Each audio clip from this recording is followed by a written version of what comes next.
حدیث کی دا راځي امام احمد بن حنبل رحمه الله راوړی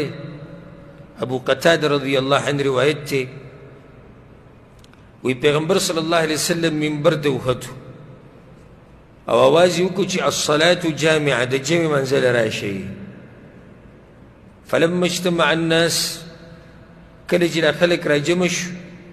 نو مدینه کې خلک په غم کې وو چې زموږ ملګري به په څه حال کې او هغوی به څه چل کړی څه چل به یې نه کړی نو پیغمبر صلی الله علیه وسلم ورته الا اخبرکم عن جیشکم هذا الغازی تاسو ته زه دغه لښکر ستاسو هغه لښکر چې کوم تللی دی خبرې در نه کړم انهم انطلقوا حتى لقوا العدو هغوی تللی دي دشمن سره مخامخ شوي دي الله ورته دا نقشه ښووه نو پیغمبر صلی الله علیه وسلم په منبر ولاړ او دی وی اصیب زید شهیدا زید پکې دغه دی شهید شو فاستغفروا له د هغه دپاره بخانه غواړئ الله ورته دا هر څه ښوو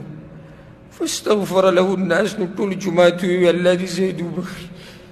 ثم اخذ اللواء جعفر بن ابي طالب پیغمبر صلی الله علیه وسلم بیا وی وس جنډه د جعفر سره ده فشد على القوم ورغه په قوم کې چې کله شهید شو پیغمبر صلی الله علیه وسلم وی جعفر هم شهید شو اشهد